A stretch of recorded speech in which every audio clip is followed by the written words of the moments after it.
2020년 10월 11일 주일 비대면 영상 송출을 위한 예배 시작하겠습니다.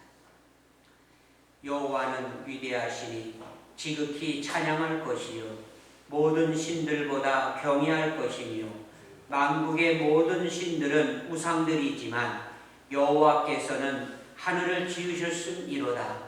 존귀와 위엄이 그의 앞에 있으며 능력과 아름다움이 그의 성소에 있도다. 에베네셀의 하나님, 오늘 여기까지 우리를 인도하여 주신 은혜에 감사를 드립니다.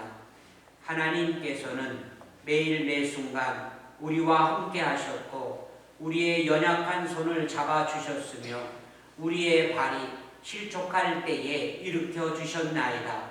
오늘은 그 크신 은혜를 감사하며 주일 예배를 드립니다. 거룩하신 하나님께서 친히 이곳에 임재하시고 저희들이 드리는 찬송과 기도와 예물을 기쁘게 받아 주옵소서. 주님을 앙망하며 은혜를 사모하는 자녀들을 기억하시고 하늘의 신령한 은혜들로 채워 주시옵소서. 우리 주 예수 그리스도의 이름으로 기도하옵고 계속해서 하나님과 나만이 알고 있는 은밀한 죄악을 자복하는 참회의 침묵의 기도를 드립니다.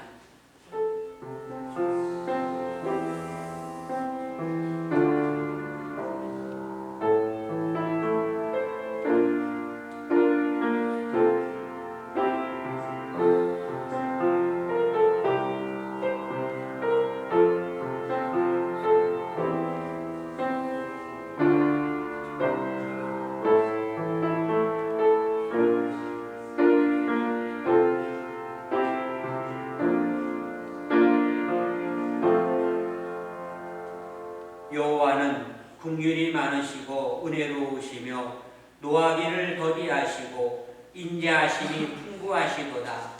자주 경책하지 아니하시며 노를 영원히 품지 아니하시리로다. 그러므로 주 예수 그리스도 안에 있는 자에게는 결코 정죄함이 없느니라. 사제의 말씀을 믿사오며 사도신경으로 우리의 신앙을 고백하오니 받으시옵소서. 나는 전능하신 아버지 하나님 천지의 창조주를 믿습니다.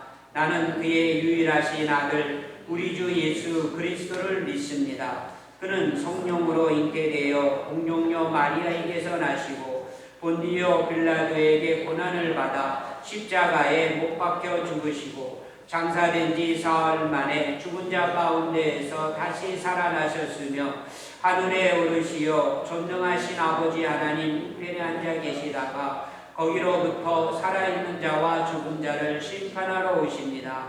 나는 성령을 믿으며 거룩한 공교회와 성도의 교제와 죄를 용서받는 것과 몸의 부활과 영생을 믿습니다. 아멘.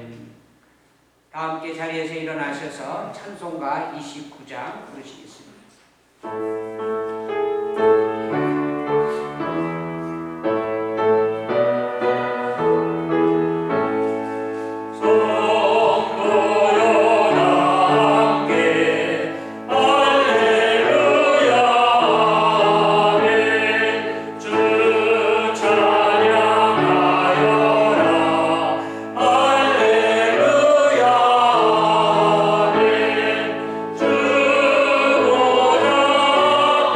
주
71번 교독합니다.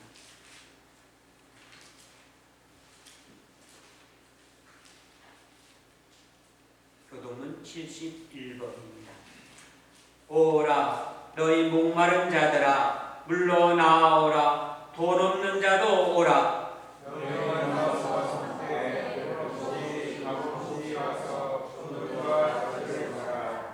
너희가 어찌하여 양식이 아닌 것을 위하여 은을 달아주며 내게 듣고 들을지어다. 그리하면 너희가 좋은 것을 먹을 것이며 너희는 귀를 기울이고 내게로 나와 들으라. 내가 너희를 위하여 영원한 언약을 맺으리니 너희는 여호와를 만날 만한 때에 찾으라. 악인은 그의 길을 불의한 자는 그의 생각을 버리고 여호와께로 돌아오라. 우리 하나님께로 돌아오라. 그가 너무롭게 용서하리니라. 아멘. 이 시간 예배를 위해서 윤순자 장로님 기도 인도해 주시겠습니다. 천지 만물을 지으시고 다스리시는 하나님 아버지, 독생자 예수 그리스도의 보혈의 피로 말미암은 구원의 은혜를 베푸시고 하나님 자녀 되게 하신 크고도 크신 사랑과 은혜를 감사드립니다. 구원받은 자녀들이 세상의 죄악에 빠지지 않을까 항상 밝은 빛 비추시어 생명의 길로 인도하신 주님 은혜를 감사드립니다. 괴로운 세상살이에 마음 지칠까 하면 어느새 찾아오시어 말씀으로 북돋으시고 위로하시어 믿음 잃지 않게 하시는 성령님께 감사드립니다. 아버지, 조속으로 제법 쌀쌀하여 옷깃이 여미어지는데 한낮에는 따가운 햇살이 아직 덜 여문 열매들을 재촉하는 깊어가는 가을입니다. 복된 주님의 날, 아버지께서 아들의 생명과 바꾸실 만큼 사랑하시는 자녀들의 발걸음을 예배의 자리로 인도하여 주시니 더욱 감사드립니다. 코로나로 아직 풀리지 않은 규제로 인해 다 함께 하지 못하지만 시간마다 또 영상으로 각자의 자리에서 마음을 모두어 신령과 진리로 드리오니 우리의 예배를 받아 주시옵소서. 아버지, 지난 한 주간에도 세상 일에 마음을 빼앗겨 하나님 자녀로 온전하고 거룩하게 살지 못했음을 고백하오니 용서하여 주시옵소서. 그리스도 안에서 새로운 피조물이 되었으니 거룩함으로 옷 입고 성령 충만함 받아 하나님의 부르심에 합당한 삶을 살게 하옵소서. 세상은 전염병으로 두려움에 빠지게 한 바이러스의 재앙을 통하여 나라와 민족들이 평등함을 나타내시니 감사드립니다. 오직 하나님만이 세상을 다스리시는 분이심을 알게 하옵소서. 하나님 아버지, 연이은 재난의 삶의 터전과 용기마저 잃은 우리의 이웃들의 눈물이 마를 새 없습니다. 불쌍히 여기어 주옵소서. 예수님께서 희생과 겸손으로 가장 낮은 곳에 임하시어 하나님 나라를 가르치시고 본을 보여주시며 우리에게 사명으로 맡기셨으니 우는 자와 함께하며 위로하는 진정한 그리스도인이 되기 원합니다. 이제 코로나로 인한 두려움을 떨치고 늘어뜨린 팔을 높이 들고 일어나 세상에 빛을 발하는 교회와 성도들이 되게 하여 주옵소서. 선교사의 사역을 형통하게 하시고 눈물로 뿌린 열매를 거두어 하나님 앞에 기쁨 되게 하옵시고 남북이 하루속히 복음으로 하나 되게 하시어 우리들의 다음 세대들이 다시는 전쟁이 없는 나라에서 살아가는 은혜를 베풀어 주시옵소서. 오늘도 기이 세우신 목사님을 축복하시어 영육간에 늘 강건하게 하옵시고 무엇이 진리인지 혼란한 이 시대에 오직 온전한 말씀 먹이시는 사명 감당케 하시어 맡겨주신 자녀들 믿음 지키어 생명을 보존하게 하옵소서. 예수님의 이름으로 기도드립니다. 아멘.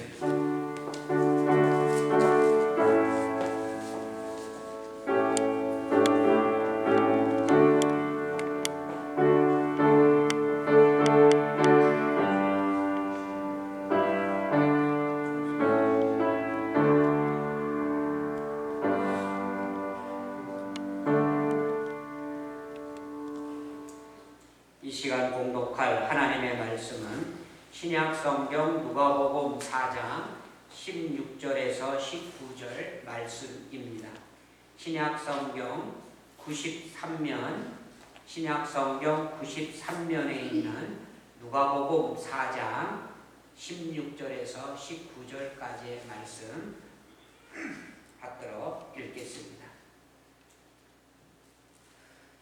예수께서 그 자라나신 곳 나사렛에 이르사 안식일에 늘 하시던 대로 회당에 들어가사 성경을 읽으려고 서심해 선지자 이사야의 글을 들이거늘 책을 펴서 이렇게 기록된 데를 찾으시니 곧 주의 성령이 내게 임하셨으니 이는 가난한 자에게 복음을 전하게 하시려고 내게 기름을 부으시고 나를 보내사 포로된 자에게 자유를, 눈먼 자에게 다시 보게 함을 전파하며 눌린 자를 자유롭게 하고 주의 은혜의 해를 전파하게 하려 하심이라 하였더라. 아멘. 이 시간 예배 특성 이준수 권사님 하나님께 드리시겠습니다.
하나님한테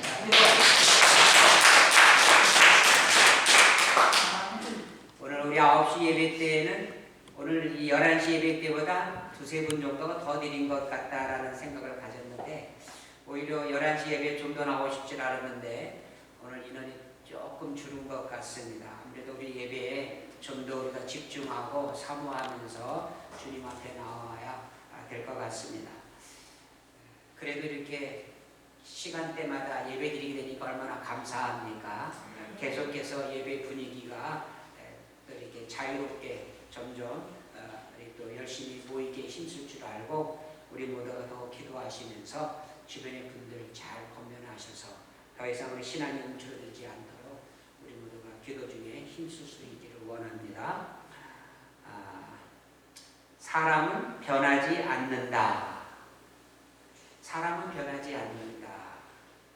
이 타이틀이 대기업에서 신입 매니저들을 모아놓고 교육하는 현장에서 주제가 나온 내용이라고 합니다. 사람은 변하지 않는다. 그런데 이 성공한 CEO들이 직원관리 4대 원칙이 이렇다고 해요. 직원관리 4대 원칙. 사람들은 잘 변하지 않는다. 그 다음에 사람들에게 없는 것을 있게 하려고 시간을 낭비하지 말라. 또 있는 것을 밖으로 끌어내면 된다. 그것조차도 쉽지 않다. 이게 직원관리 4대 원칙의 내용인데 결국은 이 모든 말들을 총망라해 보면 사람은 잘 변하지 않는다라는 이야기죠. 우리는 일반적으로 신입사원들을 이렇게 모아놓고 교육을 한다 그러면 조금 부족하더라도 좀 어설프더라도 잘 교육하고 훈련해서 유능한 인재를 발굴해내고 또 그 사람으로 하여금 자기의 적성에 맞는 일을 잘 감당하도록 하는 것이 교육인 것 같고 훈련인 것 같고 또 교육 현장에서는 당연히 그렇게 가르쳐야 될 줄 알고 있잖아요. 이게 기본적인 우리의 생각이잖아요. 근데 기업을 경영하는 전문가들은 그렇게 생각 안 한다는 거예요. 전제 조건이 뭐냐면 사람은 변하지 않는다. 그래서 기업에서 사람을 뽑을 때에 이 사람을 잘 교육해가지고 훌륭한 인재 만들어서 쓰겠다? 그런 생각으로 사람을 뽑지 않는다는 거예요. 사람을 딱 보는 순간에 이 사람 안에 그만한 능력이 있냐 없냐를 보고 그것을 보고 뽑는다라는 것이에요. 그렇기 때문에 어설프게 취업하려고 그러면 되지 않는 거예요. 철저하게 자기 자신감 있는 자기의 능력을 개발한 사람, 그런 걸 가지고 있는 사람이 취업이 되지 그렇지 않고는 막연한 상태로 취업하기가 어렵다. 참 무서운 거예요. 저는 이런 얘기를 들으면서 생각해 본 거예요. 아, 그렇구나. 사람을 목적을 이루는 수단으로 쓴다는 말을 우리가 쉽게 하는데 바로 기업에서는 그러는 거예요. 사람을 자기네 목적을 이루기, 목표를 이루기 위해서는 사람을 수단으로 갖다 쓰는 거예요. 그러니까 쓰다가 더 이상 이제 이용 가치가 없으면 끝내는 게 이게 기업이에요. 이게 이유를 위한 기업이란 말이에요. 그러면서 사람은 변하지 않는다라고 전제 조건으로 모든 사람들을 관리한다라는 거예요. 참 무서운 세상이다라는 생각이 들어요. 이게 기업을 경영하는 사람들의 경영 철학이요, 근본 철학이다 이런 얘기들을 다들 하신다라는 거죠. 우리가 지금까지 살아오면서 우리가 이런저런 많은 경험들을 해보았는데 정말 우리가 보기에도 우리가 경험한 대로도 사람은 잘 변하지 않는다라는 것에 동의할 수 있는 요소들이 참 많이 있어요. 모처럼 오랜만에 동창을 만났어요. 초등학교, 중학교, 고등학교, 대학교 하다못해 남자들은 군대 동기 오랜만에 사회에서 만났어요. 만났는데 시간의 흐름에 따라 겉모습은 변했어요. 머리가 희끗하고 머리가 다 빠져버리고 얼굴은 주름살이 들고 검푸름이 막 생기고 막 그러면서 세월에 따라 분명히 외모는 변했는데 모처럼 만난 그 어린 시절의 동무, 동창들 만나면 그렇게 반갑고 옛 정서가 또 옛 그러한 감각이 옛 그런 생활이 살아나면서 야, 참 너 변하지 않았구나 이런 인사를 주고받는 경우들이 있어요. 아니 겉으로 세월이 흐른 흔적에 외모는 많이 변했어. 외모는 많이 배도 나오고 막 그냥 뭐 외모는 많이 변했는데 만나보고 나니까 속 사람이 변하지 않았다는 것. 그의 말투, 인격, 습관, 본성 이런 것들이 그대로 남아있다는 거예요. 그러니까 모처럼 만났지만 그 옛날에 느꼈던 그 정서, 그 감각, 그러한 그 정감이 살아나기 때문에 오랜만에 만났지만 친구구나, 동무구나, 그래 너 나와 함께했던 그런 친구구나 그렇게 서로 느낄 수 있다는 거죠. 이제 이런 걸 놓고 볼 때에도 사람은 잘 변하지 않는다. 이런 말들을 우리가 쓸 수 있지 않을까 생각해 보는 거죠. 그런데 성경은 이 문제를 어떻게 말씀하고 있을까? 오늘 그것을 봅니다. 오늘 1부 때는 제가 뭐 그냥 그런 말씀 해봤지만 자, 한번 물어보겠습니다. 사람이 변합니까? 변하지 않습니까? 변한다에 표를 던질 겁니까? 변하지 않는다에 표를 던질 겁니까? 우리가 교육 그러는데 교육이 사람을 변화시키겠습니까? 아무리 우리가 지금 우리나라 혹은 뭐 전 세계 교육을 우리가 많은 관심 있게 시켜보지만 사실 교육이 사람을 바꾸는 게 아닙니다. 교육이 근본적으로 사람을 못 바꿉니다. 바꿀 수가 없어요. 자, 어떠십니까? 그런 그 경영 철학을 가지고 사람은 잘 변하지 않는다. 사람은 변할 수 없다. 그러면서 그 강사들이 외치는 말이 뭐냐면 우리가 사람을 변화시킬 수 없다. 내가 사람을 변화시킬 수 없다. 이게 전제 조건을 가지고 교육에 들어간다는 것이거든요. 자, 우리는 어떻습니까? 사람이 변합니까? 변하지 않습니까? 물론 우리 중에 그래요. 나는 변했는데 이렇게 생각하시는 분들 있을 수 있어요. 근데 성경에도요, 사람이 변하지 않는다라는 것이 대체적으로 동의합니다. 동의해요. 좀 더 구체적으로 말하면 사람은 스스로 변하지 못한다라는 말. 사람은 스스로 변하지 못한다. 그래서 우리가 성경을 읽어보지만 하나님을 등진 사람은 계속 하나님을 등진 채 살아가고요. 죄인은 계속해서 죄인으로 살아가고요. 또 악인은 계속해서 악인으로 살아가게 되어져요. 이런 것을 보면 일반적으로는 성경에서도 동의가 되는 내용은 사람은 변하지 않는다. 사람은 변하지 않는다. 그러나 성경은 또 한 가지 유예가 있음을 말씀해 주고 있습니다. 사람은 변할 수도 있다라고 말씀합니다. 사람이 변한다라고 말합니다. 그것이 오늘 본문의 말씀이에요. 어떻게 해서 사람이 변하느냐? 성령이 임할 때 변한다라는 말씀이에요. 정답은 여기에 있습니다. 사람을 변화시키는 데는 그 어떤 것도 세상적으로는 이룰 수가 없어요. 그런데 성령으로는 사람을 변화시킵니다. 성령 안에서는 새 사람이 되어집니다. 성령 안에서는 새롭게 짐을 받습니다. 그렇기 때문에 사람을 변화시키는 것은 세상이 아닙니다. 사람을 변화시키는 것은 교육이 아니고 훈련이 아닙니다. 사람을 변화시키는 것은 근본 하나님의 영, 성령에 의해서만 사람이 변화될 수 있다. 그래서 성경에서 말하는 것은 양면이 있습니다.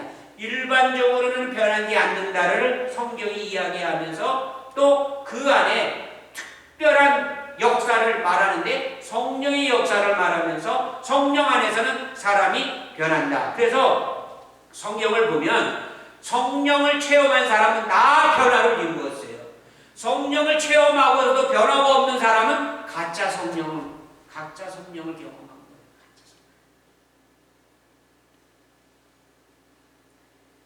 성령이 임할 때 사람은 변합니다. 오늘 본문의 말씀이 그렇게 말씀합니다. 자, 오늘 18절, 19절 말씀. 18절, 19절 말씀인데 함께 읽어보겠습니다. 주의 성령이 내게 임하셨으니 이는 가난한 자에게 복음을 전하게 하시려고 내게 기름을 부으시고 나를 보내사 포로된 자에게 자유를 눈먼 자에게 다시 보게 함을 전파하며 눌린 자를 자유롭게 하고 주의 은혜를 전파하게 하려 하시니라. 이렇게 말씀을 하셨어요. 이 말씀은 이사야 61장 1절 이하의 말씀에 나온 내용인데 이것이 예수님에게 그대로 다 이루어졌습니다. 그래서 예수님이 이 말씀을 설명해 주시는 내용이에요. 자, 예수님께서 세례 요한에게 세례를 받으실 때에 성령이 예수님에게 임했습니다. 하늘이 열리고 비둘기같이 성령이 임하면서 하늘의 음성이 이는 내 사랑하는 자여 기뻐하는 자라 너희들은 그의 말을 들으라 그러면서 하늘문이 열리면서 예수님에게 성령이 임하게 되셨습니다. 자, 예수님이 성령이 임하시기 전에 삶은 30세까지 삶이죠. 이 30세까지의 삶은 예수님은 어떤 삶이냐면 사적 생애를 살으셨습니다. 사적 생애. 사적으로 부모님을 모시고 형제들을 돌보면서 사회생활, 개인적인 생활을 하셨어요.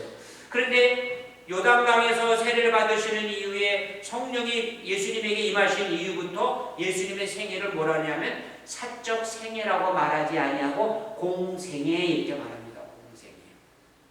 전에는 개인적인 삶을 위해서 살았지만 성령이 임하시고 난 이후에 예수님의 삶은 하나님의 나라, 하나님을 위한 삶, 공생애를 사시게 되었다는 삶이 바뀐 겁니다. 사람이 바뀐 것을 의미하는, 변화된 것을 의미하는 것이죠. 여기에서 중요한 것이 뭐냐면 성령이 임하신 사건입니다. 성령이 예수님께 임하셔서 예수님 안에 놀라운 변화를 일으켜 주신 것입니다. 예수님이 스스로 변화를 일으킨 게 아닙니다. 성령이 예수님에게 임하심으로 성령의 힘으로 예수님이 변화가 되어지신 것이죠. 이런 변화는 예수님에게 시작되어서 제자들에게까지 이어졌습니다. 오순절 마가의 다락방에서 성령 강림을 체험한 제자들이 이 놀라운 변화를 다 체험하게 되었습니다. 그리고 그 이후부터 오늘날까지 성령의 임재하심을 경험한 하나님의 자녀들에게 이러한 놀라운 변화의 역사가 있음을 믿습니다. 성령의 역사는 사람을 변화시킵니다. 세상의 어떤 것으로도 사람을 변화시킬 수가 없지만 하나님은 성령의 역사는 사람을 변화시키십니다. 그러면 어떤 변화들이 있게 되었는가? 오늘 본문을 통해서 우리가 좀 살펴보는데 그 첫 번째는요. 자신을 바라보는 안목이 바뀌게 되어집니다. 자신을 바라보는. 일반적으로요, 우리가 성령 받은 사람들이 이 지적질을 좀 잘한다고 하는 사람들 중에 있어요. 지적질. 성령을 받으면 제일 먼저 누구를 바라보게 되냐면 자기 자신을 바라보는 거예요. 성령은 남을 지적하라고 준 영이 아니에요. 자신을 바라보라고. 요나의 원리예요. 요나의 원리. 물론 대표적으로 하나는 누구를 지시할 수 있지만 이것은 사명을 향한 것이고 나머지 손가락은 다 나를 향한 거예요. 나를 향한 거란 말이에요. 그러니까 성령이 임하면 나 자신을 바로 볼 수 있게 해주신단 말이에요. 그래서 오늘 성경에 보면 내게 기름을 부으시고 내게 기름을 부으시고 자, 이 기름을 부었다라고 하는 이 말에 대해서 우리가 이제 한번 보게 되어지는데요. 시편 89편 20절, 시편 89편 20절에 보면 기름 부음에 대해서 이렇게 내용이 나와요. 내가 내 종 다윗을 찾아내어 나의 거룩한 기름을 그에게 부었도다. 이게 다윗에게 기름 부음을 부은 내용을 알려주시는 내용인데 하나님께서 다윗을 거룩한 하나님의 일을 하라고 하나님의 종으로 택하시고 그에게 기름을 부으셔서 성별, 구별하여 세우신 내용이 되어지는 거죠. 원래 다윗은 땅에 속한 사람이었습니다. 이 땅에 속한 다윗을 하나님께 속한 사람으로 성별하시기 위해서 무엇을 하셨다? 기름을 부으셨다라는 말씀이에요. 이 기름 부음이라고 하는 것은 거룩하게 구별하는 사건을 의미하는 것이죠. 세상에 사는 땅에 속한 사람을 하나님께 속한 사람으로 하나님의 거룩한 일을 하는 사명자로 구별하시는 것이 기름 부음의 사건입니다. 오늘 본문은 성령이 임하신 사건을 기름 부음의 사건이라고 알려주고 있습니다. 자, 구약 시대에는요, 아직 성령이 일반적으로 역사하시기 전이었어요. 구약 시대도 성령의 역사는 있었거든요. 근데 지금의 신약 시대의 역사와는 달라요. 구약은 성령이 임하시기 전이요, 강림하시기 전이었는데, 그때에는 하나님이 어떻게 하셨냐면, 하나님께서 택한 사람을 권위 있게 세우시려고 제사장으로, 선지자로, 혹은 사사로 이렇게 사람들을 세우시면서 하나님이 머리에 직접 기름을 부으셨어요. 머리에다가 택한 백성들, 그에게 권위를 주시고 그에게 사명을 주시려고 머리에다 직접 기름을 부었단 말이에요. 다윗이 그런 기름 부음을 받게 되어졌던 것이죠. 그래서 제사장, 선지자들이 세워진 것이죠. 그런데 신약시대는 어떻습니까? 신약시대는 다릅니다. 신약시대에는요, 직접 머리에 기름 부음을 하지 않습니다. 신약시대의 기름 부음은 성령이 그 사람에게 임하심으로 기름 부음의 역사가 시작되어지는 것이에요. 이것을 신학적으로 성령의 기름 부으심 이렇게 말하게 되어지는 거죠. 그러면 성령의 기름 부으심은 우리에게 어떠한 변화를 가져다 주는가 좀 살펴보면 다윗의 예를 들어보는데 사무엘상 16장 13절 이후에 16절을 보면은요, 다윗의 기름 부음을 받았던 내용이 나타나고 있어요. 그때 하나님께서 사무엘에게 이새의 집에 가라. 거기 가면은 기름 부을 자가 있을 것이다. 그래서 사무엘이 다윗의 이새의 집에 도착하게 되어집니다. 그래서 자녀들을 이제 선보이라고 하니까 이 이새가 형들을 쭉 사무엘 앞에 이제 선을 보이게 되어져요. 그런데 말째 다윗이 이새의 몇 번째 아들이에요? 8번째 막내예요. 8번째. 그러니까 그 당시에 다윗은 막내로서 이런 귀한 손님 앞에 선보일 만한 그런 자랑거리가 없는 아들이에요. 막둥이, 그냥 어리광피 막둥이 같은 어린. 그러니까 이 귀한 손님에게 다 장성한 큰아들만, 멋진 아들만 다 보여주는데, 그때 이 막둥이 다윗은 그곳에 끼지도 못해요. 포함시키지도 않았어요. 그냥 형들이 돌봤던 양이나 또 지키고 있어. 형들은 집에서 귀한 어른 만나서 귀한 일을 치를 테니까 너는 그냥 들여서 양만 치고 있어. 다윗은 땅에 속한 사람이었어요. 그 시대만 해도. 아무도 주목하지 않았던 막내 아들 다윗. 그런데 하나님께서 그를 사무엘을 통하여 택하시고 기름을 그에게 부어서 왕으로 삼으셨다는 것입니다. 그 징표가 뭐냐? 그 징표가 바로 기름 부으심이었어요. 다윗이 택함을 받았고 왕으로 세움을 받았다는 징표가 바로 기름 부음이었다. 이때 다윗의 마음이 어땠을까? 사무엘하 7장 18절에 보면 다윗이 이렇게 고백합니다. 주 여호와여, 나는 누구이오며 내 집은 무엇이기에 나를 여기까지 이르게 하셨나이까? 다윗이 이렇게 고백하고 있어요. 보잘것없는 자기를 택하시고 왕으로 세워주신 하나님께 감사하고 찬양을 드리는 내용이죠. 성령의 기름 부으심을 받은 사람은 오늘날도 마찬가지입니다. 성령이 임하시는 그 체험을 한 뒤에는 다윗처럼 그렇게 고백할 수밖에 없습니다. 내가 누구이기에 내게 이러한 은혜를 베푸십니까? 베드로가 그래요. 주여, 저는 죄인으로소이다. 저를 떠나소서. 성령이 임하게 되어지면 먼저 자신을 바라보게 되어져요.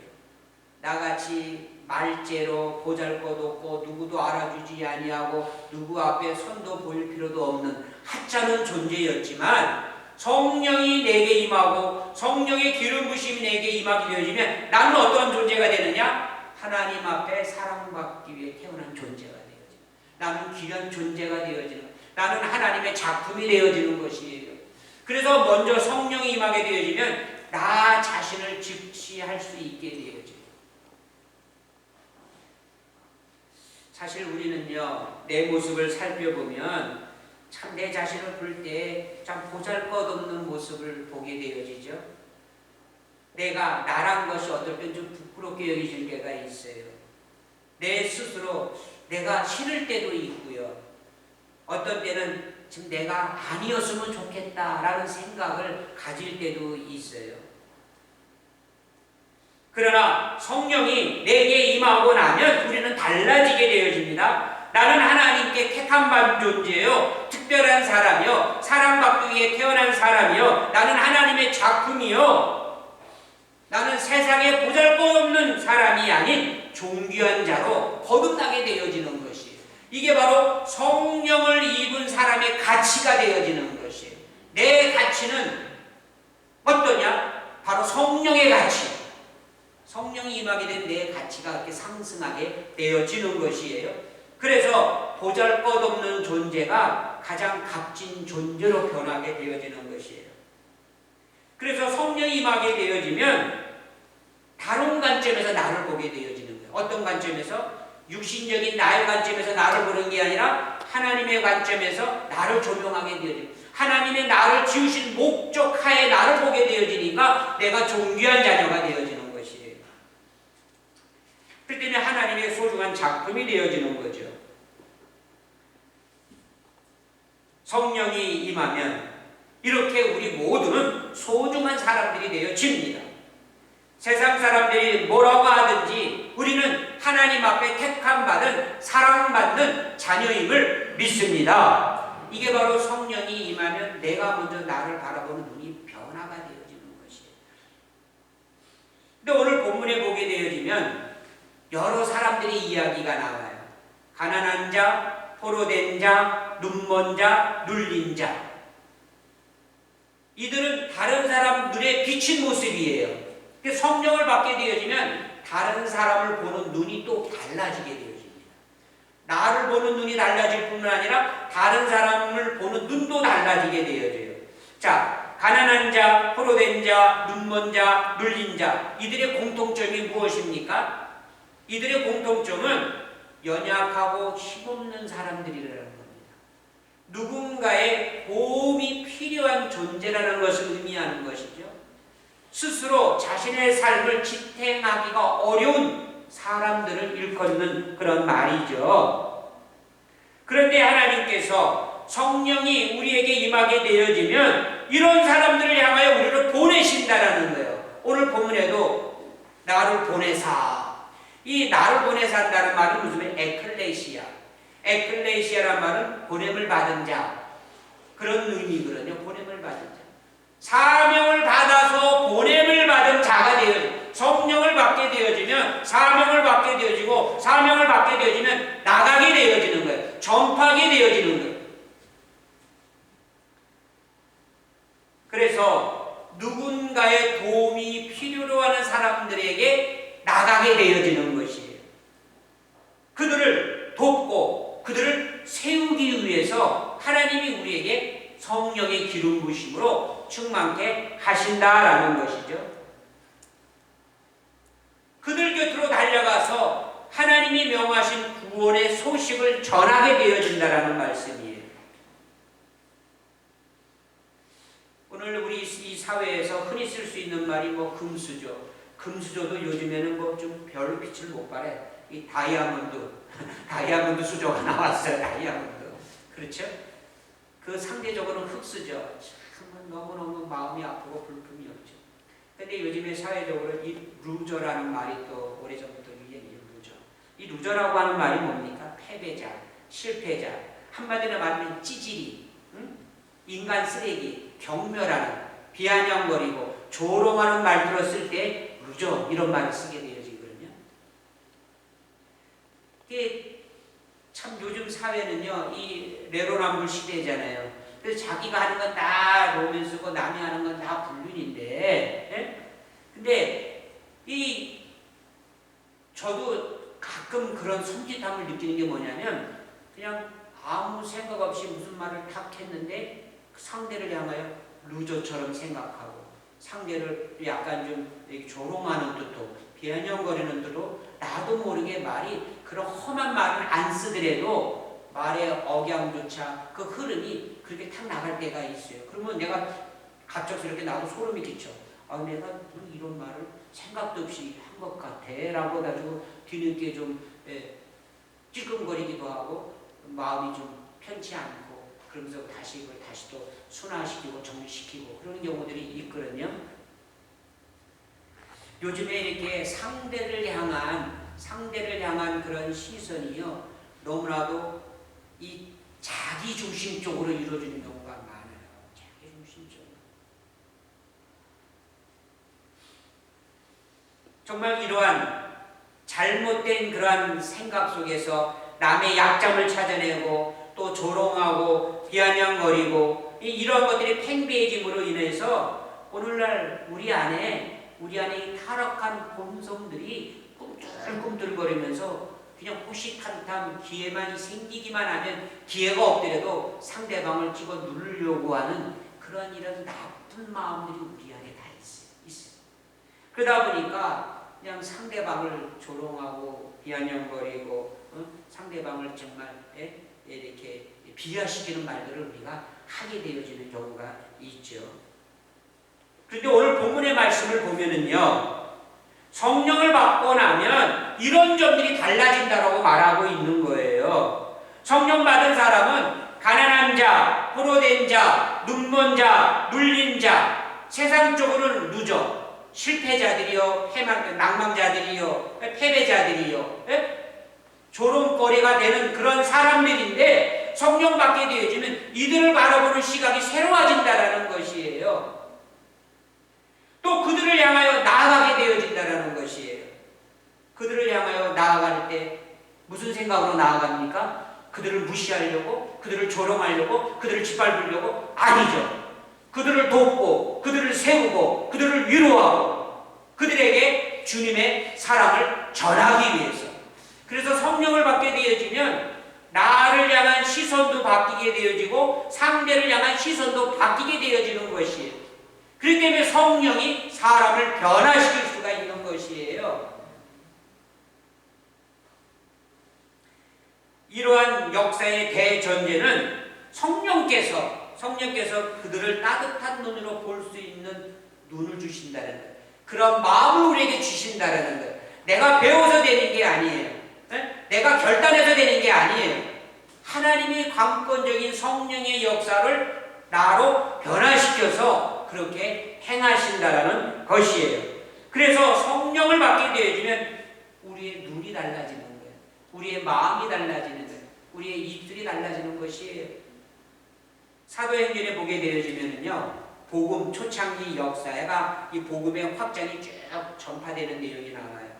그래서 성령 받은 주의 제자들이 권능을 받고 예루살렘과 온 유대와 사마리아와 땅끝까지 복음을 전하게 되었잖아요.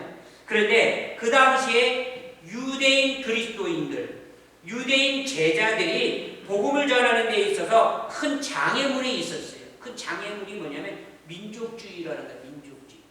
유대인들은 자기네 민족만이 우수한 민족이요, 자기네 민족만이 선민이요, 자기네만이 구원받는 하나님의 택한 백성이라고 자부심을 가진 사람들이잖아요. 그리고 자기네 민족 외에 이방인들은 지옥의 땔감, 발에 먼지만도 못하게 여기는 그러한 사상이 있는 사람들이었거든요. 그런데 이들이 성령으로 충만한데 복음을 전해야 되는데 저 세상의 루조들을 향하여서 가난한 자, 억눌린 자, 억압받는 자, 병든 자를 향하여 나가야 되는데 이 민족주의가 딱 발목을 붙잡고 있는 거예요. 나갈 수가 없는 거예요. 그래서 베드로에게 임한 사건이 뭐였습니까? 보자기에 부정한 음식들이 쌓여 있는 것, 그것을 하나님께서 베드로에게 거듭 보여주신 것. 그러니까 베드로가 뭐라고 합니까? 이 부정한 거 우리는 만질 수도 없고 먹지도 않고 보지도 않는 걸 왜 이거를 먹으라고 하십니까? 안 됩니다, 안 됩니다. 그러니까 하나님께서 뭐라고 해요? 내가 너희에게 먹으라고 내가 정하다는데 이거 부정당할 거냐? 그 사건이 뭐예요? 가서 고넬료의 집에 가서 저 이방인에게 사랑의 복음을 전해라, 구원의 복음을 전해라. 그래서 베드로가 거기서 깨지잖아요. 베드로가 깨지고 나서 예루살렘 교회가 이방인들을 형제로 받아들여요. 베드로가 고넬료를 형제로 받아들이면서 이제 이 예루살렘에 있는 교회가 이방인들을 형제로 받아들이는 역사입니다. 이 역사가 어디서 일어납니까? 성령의 역사죠. 성령의 역사. 성령의 역사 아니고서는 이방인들을 나의 형제로 받아들일 수가 없는 거였죠. 이게 초대교회 유대인 그리스도인들에게 가장 큰 장벽이었어요. 이거를 뛰어넘게 하는 것은 바로 성령의 역사였다는 것이죠.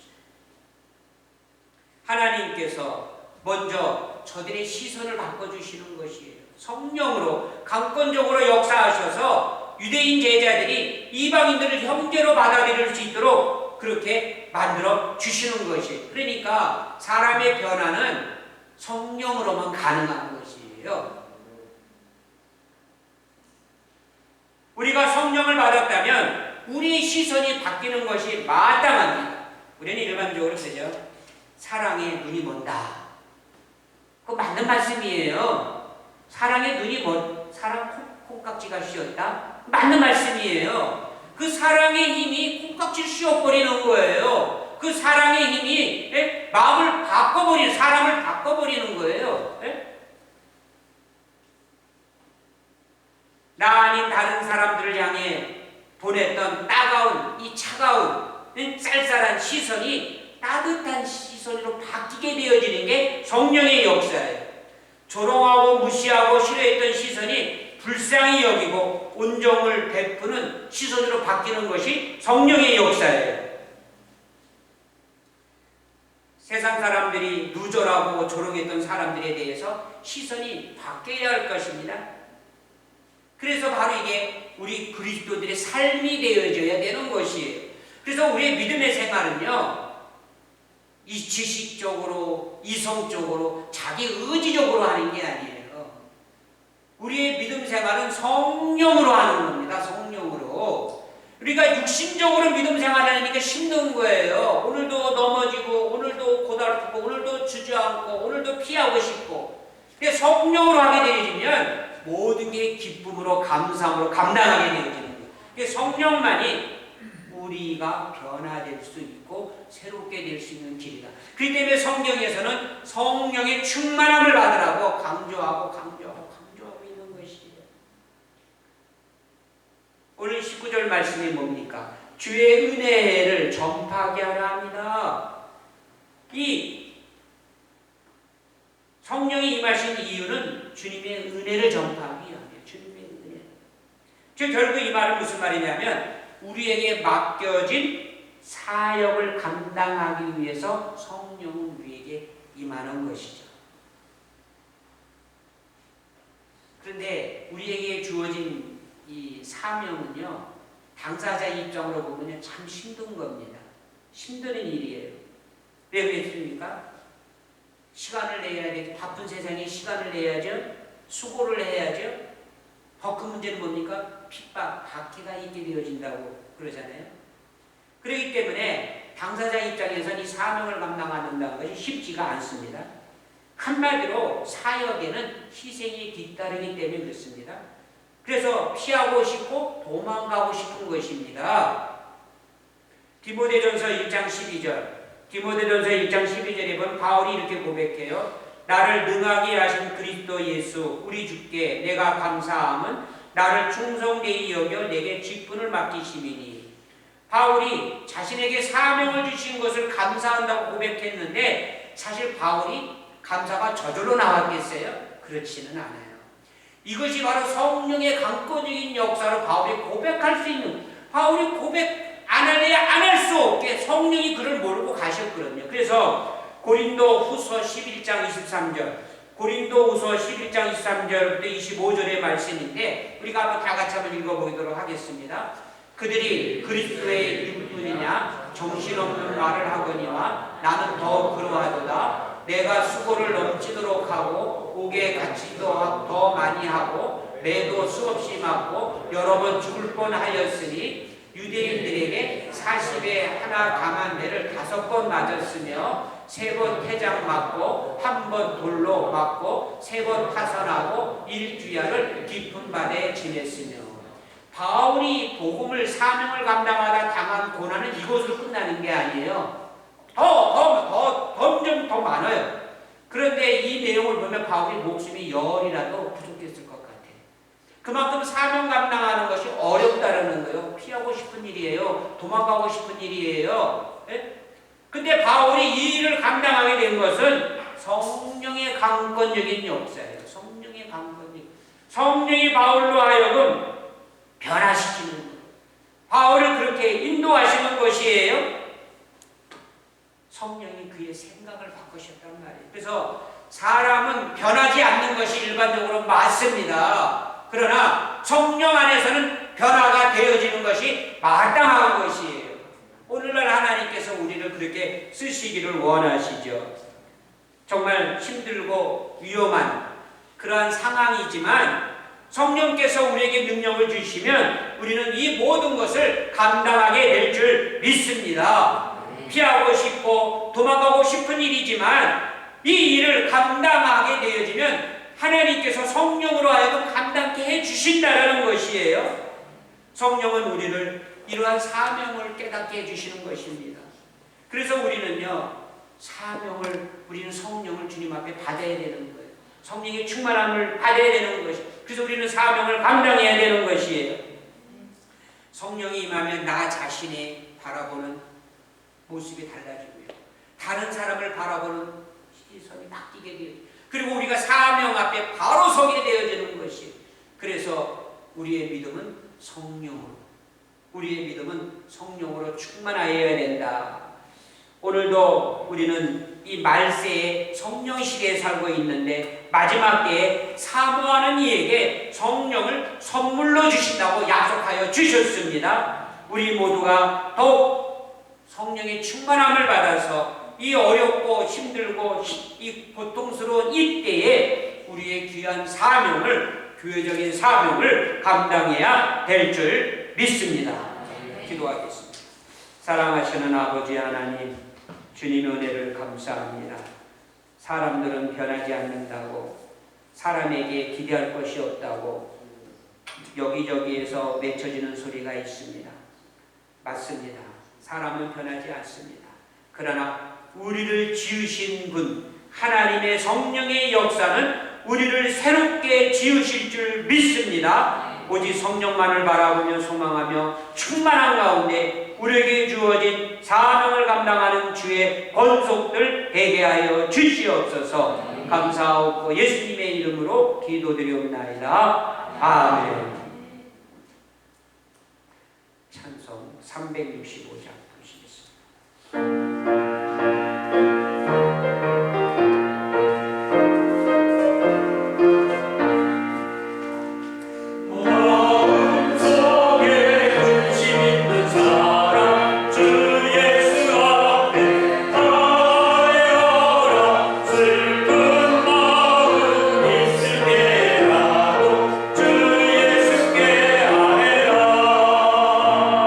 주 예수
거룩하시고 자비로우시며 은혜가 풍성하신 아버지 하나님, 그 크신 사랑에 감사를 드립니다. 지난 한 주간의 삶 속에서도 우리 하나님께서 사랑하는 자녀들과 교회를 눈동자같이 지켜주시며 이 어렵고 혼란한 때에 우리의 믿음 잃지 아니하게 하여 주시며 골방에서 또 주의 몸된 교회에서 기도하며 예배하게 하여 주시니 감사를 드립니다. 아직도 이 코로나의 힘이 사라지지 아니한 이때에 오늘도 주일을 맞이하여 우리 주님 앞에 소수의 인원이 간절함으로 또 감사함으로 주님 앞에 예배드리게 하심을 감사를 드리옵나이다. 주님, 이 땅에 우리의 육신에 결코 소망이 있을 수 없사오니 주여 이 시간 주의 성령의 기름 부으심으로 우리를 충만한 주의 종들로 하나님의 자녀들로 삼아 주시옵소서. 이 세상을 바라볼 때에, 다른 사람을 바라볼 때, 나 자신을 바라볼 때 세속적인 욕망으로 바라보는 것이 아니라 하나님의 시각으로, 하나님의 눈으로, 성령의 역사로 보고 바라보고 거기에 소망을 두게 하여 주시기를 원합니다. 사랑하시는 주님, 오늘도 우리 주님 앞에 나와 감사함으로 예배하며 베푸신 은혜를 기억하면서 소중한 물질을 하나님 앞에 드립니다. 저희들이 드리는 이 물질 속에 우리의 수고와 희생과 땀방울과 기도의 제목이 있사오니 주님께서 받으시고 응답하여 주시옵소서. 하늘의 뜻이 이룬 것 같이 이 땅에 이루어지게 하여 주시고 주님의 몸된 교회마다 사람들로 꽉 차 예배하는 그 예배의 자유로움이 다시 한번 우리에게 허락되게 하여 주시옵소서. 오늘도 이 예배 시간에 많은 분들이 참석치 못했습니다. 아직까지 이 코로나로 인하여 주저앉은 채 움츠린 채 지내는 분들이 많이 있습니다. 하나님, 우리 어깨를 펴고 눈을 들어 하늘을 바라보면서 주님 앞에 나아가게 하여 주시옵소서. 더 이상 우리의 신앙이 안질뱅이 되지 아니하도록 주여 역사하여 주시옵소서. 함께 하실 주님 찬양합니다. 이 어려운 한국교회를 우리 하나님이 불쌍히 여겨주시고 다시 한번 이 민족의 등불이 되어지도록 은혜 베푸시옵소서. 함께 하실 주님을 찬양하옵고 예수님의 이름으로 기도드리옵나이다. 아멘.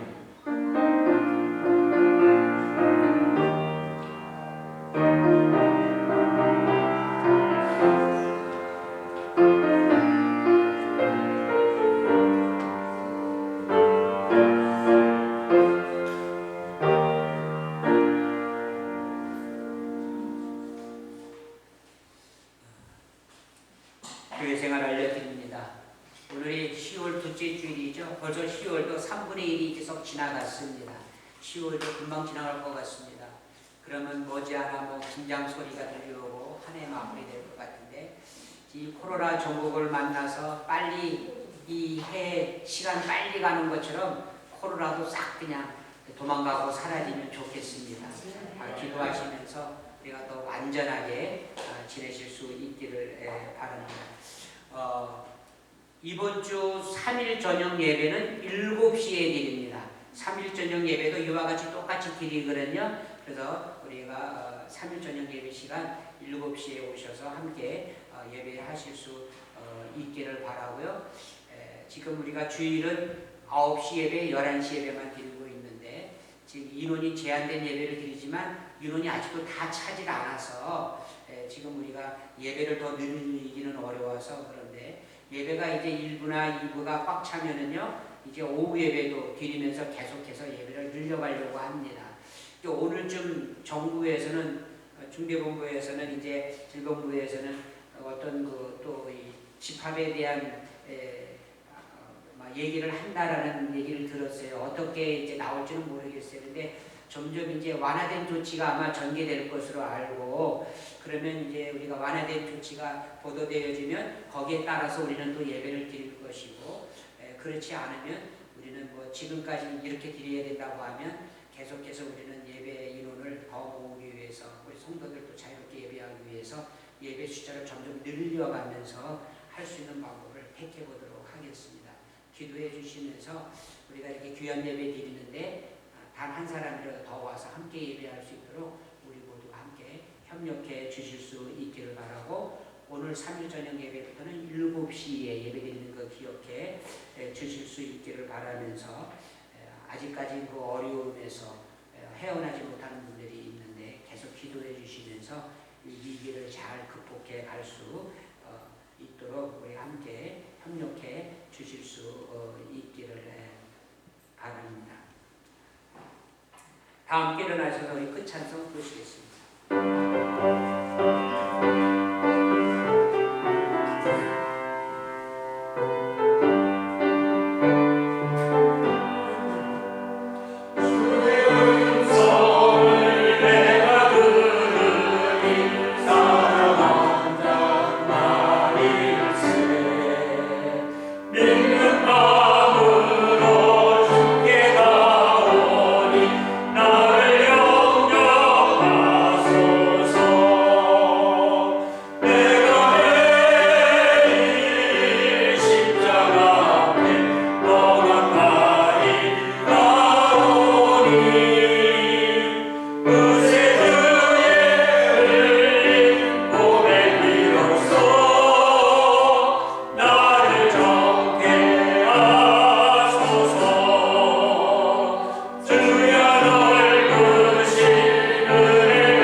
지금은 선한 목자이시며 우리의 영원한 생명의 구주가 되어주시는 우리 주 예수 그리스도의 크신 은혜와 하나님 아버지의 극진하신 사랑하심과 성령의 감화, 감동, 교통, 충만, 역사하시는 은혜가 주의 성령으로 말미암아 새롭게 빚음받고 귀한 사명을 감당하여 주님의 기쁨이 되기를 원하는 사랑하는 모든 성도들 머리 위에 이제로부터 영원토록 함께 하시기를 간절히 축원하옵나이다. 아멘.